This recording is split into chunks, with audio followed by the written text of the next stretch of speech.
सभी पेंशनधारकों का स्वागत है एक बार फिर से। दोस्तों, इस वक्त की कर्मचारी भवन से निधि संगठन को लेकर सुप्रीम कोर्ट का बड़ा फैसला आया है। जी हां दोस्तों, अगर आप पीपीएस 95 के पेंशन धारक हैं तो आप सभी के लिए सुप्रीम कोर्ट की ओर से बड़ा फैसला निकलकर सामने आ चुका है। सुप्रीम कोर्ट ने कहा है कि 11 साल में नहीं हुआ बदलाव, अब 4 महीने में फैसला लेने का निर्देश। जी हां दोस्तों, जो बदलाव आपके लिए 11 साल के अंदर नहीं हुआ है तो अब उसे 4 महीने के अंदर फैसला लिया जाएगा। इसको लेकर सुप्रीम कोर्ट ने यहां पर आदेश जारी कर दिया है। तो इसके बारे में दोस्तों आज इस वीडियो के अंदर संपूर्ण रूप से जो जानकारी है वो अब सभी को दी जाएगी। और इसी के साथ यहां पर हम बात करने वाले हैं अगली बड़ी खबर के बारे में।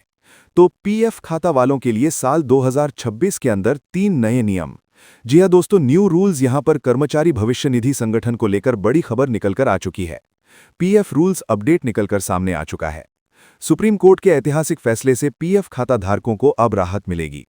जानिए कौन कौन से 3 बड़े नियम बदलेंगे आप सभी के लिए और नियमों का लाभ आपको कैसे मिलेगा। तो चलिए इसके बारे में आपको उस वीडियो के अंदर जानकारी देते हैं। यानी कि दोस्तों, अगर आप ईपीएस के 95 पेंशन धारक हैं तो आज का ये वीडियो आपके लिए बहुत ज्यादा खास है। इस वीडियो को आप शुरुआत से लगाकर लास्ट तक पूरा देखिएगा। चैनल को सब्सक्राइब करना छोड़ दीजिए, वीडियो को लाइक करना छोड़ दीजिए, लेकिन आप पूरा ध्यानपूर्वक जरूर देखिएगा। तभी दोस्तों आप सभी को जो है सही, सटीक और तथ्यों पर आधारित जो भी खबर है उसका पता चलेगा। तो चलिए सबसे पहली बड़ी खबर की ओर चलते हैं। ईपीएफओ की 15,000 की सैलरी लिमिट बढ़ाने पर विचार करे सरकार। सुप्रीम कोर्ट ने कहा कि 11 साल से नहीं हुआ बदलाव, 4 महीने में फैसला लेने का दे डाला है निर्देश। तो आखिरकार सुप्रीम कोर्ट ने केंद्र सरकार को एम्प्लॉयज प्रोविडेंट फंड ऑर्गेनाइजेशन की सैलरी लिमिट यानी कि वेज सेलिंग बढ़ाने पर विचार करने का निर्देश दिया। कोर्ट ने कहा कि पिछले 11 सालों से इस लिमिट में कोई बदलाव नहीं हुआ है, इसलिए सरकार को अगले 4 महीनों के भीतर इस पर फैसला लेना चाहिए। ये बड़ी खबर निकलकर सामने आई है, तो चलिए विस्तार से इसकी बात करते हैं। फिलहाल 15 से ज्यादा मंथली सैलरी पाने वाले एम्प्लॉयज इस सोशल सिक्योरिटी स्कीम के अनिवार्य दायरे से बाहर हैं। जस्टिस के महेश्वरी और जस्टिस एस चादरकंड की बेंच ने एक्टिविस्ट नवीन प्रकाश नटियाल की याचिका पर यह आदेश दिया। कोर्ट ने याचिकाकर्ता को निर्देश दिया कि वे 2 सप्ताह के भीतर केंद्र सरकार को अपना प्रेसिडेंस सौंपे, जिस पर सरकार को समय सीमा के भीतर ही फैसला लेना होगा। 11 साल से सैलरी लिमिट 15,000 पर स्थिर। जी हां, याचिकाकर्ता की ओर से पेश वकील प्रणव सचदेवा और नेहा राठी ने दलील दी कि ईपीएफओ की सैलरी लिमिट में आखिरी बार 2014 में बदलाव किया गया था। तब से यहां पर जो है 6,500 से बढ़ाकर 15,000 किया गया था। पिछले 1 दशक में महंगाई और न्यूनतम वेतन में भारी बढ़ोतरी हुई है, लेकिन ईपीएफओ की लिमिट वहीं अटकी हुई है और इसके कारण करोड़ों कर्मचारियों को सोशल सिक्योरिटी से वंचित यहां पर रह जाती है। अब न्यूनतम वेतन सीमा कम है, ईपीएफओ की सैलरी लिमिट। जी हां दोस्तों, और याचिका में कहा गया था कि केंद्र और कई राज्य सरकारों द्वारा तय किया गया न्यूनतम वेतन अब 15,000 की इस लिमिट से ज्यादा हो चुका है। ऐसे में जो कर्मचारी न्यूनतम मजदूरी पा रही है वे ईपीएफओ के दायरे से बाहर होते जा रही है। वकील सचदेवा ने कहा कि ये कल्याणकारी योजना है, लेकिन इसकी पुरानी लिमिट के कारण ज्यादातर कामगारों को इसका लाभ नहीं मिल पा रहा। दोस्तों 2022 में ईपीएफओ की सब कमेटी ने भी इसकी सिफारिश की थी। रिपोर्ट के अनुसार ईपीएफओ की अपनी सब कमेटी ने 2022 में सिफारिश की थी कि कवरेज बढ़ाने के लिए सैलरी लिमिट को बढ़ाया जाना चाहिए। जुलाई 2022 में सेंट्रल बोर्ड ऑफ ट्रस्टी यानी कि सीबीटी ने भी इस प्रस्ताव को मंजूरी दे दी थी। याचिका में आरोप लगाया गया कि बोर्ड की मंजूरी के बाद केंद्र सरकार ने अब तक इसे कोई अंतिम फैसला इस पर नहीं दिया। जी हां, याचिका में एक स्टैटिकल एनालिसिस का हवाला देते हुए कहा गया था कि 70 सालों से सैलरी लिमिट का रिवीजन किस तय फॉर्मूले के आधार पर नहीं हो रहा। शुरुआती 30 साल की बात करें तो ये स्कीम सभी को साथ लेकर चलने वाली, इसका दायरा इतना बड़ा था कि इसमें लगभग हर छोटे बड़े कर्मचारियों को शामिल किया जाता और उन्हें फायदा मिलता था। पिछले 3 दशक की बात करें तो अब ये योजना कई कर्मचारियों को बाहर करने वाली बन गई है। सैलरी लिमिट कम होने की वजह से लोग इसके दायरे से बाहर होते जा रहे हैं। और पैरेटर्स की अनदेखी को लेकर बात की जाए तो रिवीजन के वक्त रिटेल महंगाई या कंज्यूमर प्राइस इंडेक्स सीपीआई, प्रति व्यक्ति आय और महंगाई दर जैसी मानकों को अब जो है नजरअंदाज किया गया है। तो अब क्या होगा बदलाव का असर, इसको लेकर अगर बात करें तो अगर केंद्र सरकार सैलरी लिमिट को 15 से बढ़ाकर 21 या उससे ज्यादा करती है तो संगठित क्षेत्र में लाखों नए कर्मचारी ईपीएफओ के दायरे में आएंगे। इससे उनकी रिटायरमेंट सेविंग बढ़ेगी, उन्हें पेंशन और बीमा का लाभ भी मिलेगा।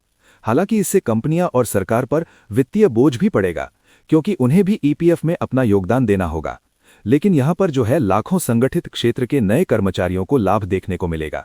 उनकी सोशल सिक्योरिटी, यहां पर रिटायरमेंट की सेविंग, पेंशन और बीमा का लाभ देखने को मिलेगा। इसी के साथ बात करते हैं अगली बड़ी खबर को लेकर। तो पीएफ खाता वालों के लिए साल 2026 के अंदर 3 अहम नियम, नए रूल्स कर्मचारी भविष्य निधि संगठन की ओर से जारी और कर्मचारी के अधिकारों से जुड़े कुछ नियमों में बड़ा बदलाव देखने को मिलेगा। इस फैसले का असर लाखों नौकरी पेशा कर्मचारियों और रिटायर्ड पेंशनर्स पर जो है वो पड़ने वाला है। अब सुप्रीम कोर्ट का फैसला क्यों माना जा रहा ऐतिहासिक, इसको लेकर बात करें तो पिछले कई वर्षों से कर्मचारी ये शिकायत कर रहे थे कि पीएफ और पेंशन से जुड़े नियम अलग अलग व्याख्याता के कारण इन्हें पूरा लाभ नहीं मिल पा रहा।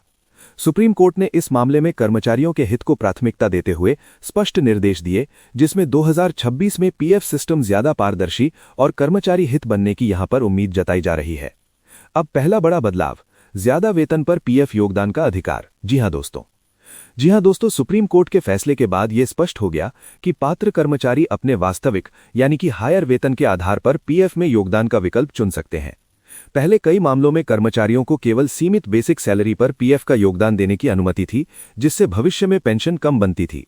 2026 में ये नियम कर्मचारियों के लिए बड़ा फायदा जो है वो साबित हो सकता है, बड़ा फायदा जो है वो बन सकता है। अब यहां पर बात करते हैं दूसरा बदलाव, पेंशन गणना में आएगी पारदर्शिता। जो दूसरा नियम है, बात करते हैं बदलाव। तो नए नियमों के तहत पेंशन की गणना में वेतन और योगदान का सही और स्पष्ट फॉर्मूला लागू किए जाने की दिशा जो है वो तय की जाएगी। इससे उन कर्मचारियों को राहत मिलेगी जिनकी पेंशन पहले अस्पष्ट नियमों के कारण कम बन रही थी। 2026 में ऐसे ईपीएफओ सिस्टम ज्यादा निष्पक्ष होने की भी यहां पर जो है आप सभी के लिए उम्मीद जताई जा रही है। तीसरे बदलाव को लेकर बात करें तो कर्मचारियों के अधिकार होंगे ज्यादा मजबूत। जी हां दोस्तों, सुप्रीम कोर्ट के फैसले ने यह साफ किया है कि पीएफ और पेंशन से जुड़े मामलों में कर्मचारियों के अधिकारों की अनदेखी नहीं की जा सकती है। समय पर विकल्प देने, सही जानकारी उपलब्ध करवाने और रिकॉर्ड पारदर्शिता रखने की जिम्मेदारी अब संस्थानों और ईपीएफओ दोनों पर है और वो ज्यादा मजबूत होगी। 2026 में पीएफ खाता धारकों को क्या क्या फायदा मिलेगा, इसको लेकर बात करें तो इन बदलाव से पीएफ खाता धारकों की रिटायरमेंट सेविंग और मासिक पेंशन दोनों पर सकारात्मक असर जो है पड़ सकता है। जिन कर्मचारियों की सैलरी ज्यादा है उन्हें भविष्य में बेहतर पेंशन मिलने की भी संभावना यहां से बढ़ेगी। वहीं पुराने विवादों में भी अब जो है और भी ज्यादा स्पष्टता आने वाली है। वहीं क्या सभी पीएफ खाता धारकों पर तुरंत ये नियम जो है वो लागू होंगे, तो ये समझना जरूरी है कि सुप्रीम कोर्ट के फैसले के बाद नियमों का व्यावहारिक क्रियान्वयन सरकारी नोटिफिकेशन और ईपीएफओ दिशा निर्देश के जरिए ही किया जाएगा। 2026 में चरण तरीके से नियमों को सही लागू करने की संभावना की जा रही है। इन बदलावों को लागू करने की जिम्मेदारी ईपीएफओ और श्रम मंत्रालय के पास होगी। सुप्रीम कोर्ट के निर्देश के अनुसार नए सर्कुलर और प्रोसेस जारी किए जाएंगे ताकि कर्मचारियों को सही मायने में इसका लाभ देखने को मिल सके। अब दोस्तों, कर्मचारियों और पेंशनर्स को यह सलाह दी जा रही है कि वे अपने पीएफ रिकॉर्ड, वेतन विवरण और पेंशन से जुड़े दस्तावेज स्पष्ट रखें। साथ ही 2026 में आने वाले आधिकारिक नोटिफिकेशन पर नजर बनाए रखें। कुल मिलाकर बात करें तो 2026 में सुप्रीम कोर्ट के ऐतिहासिक फैसले से पीएफ खाता धारकों के लिए 3 बड़े नियमों में बदलाव का रास्ता साफ।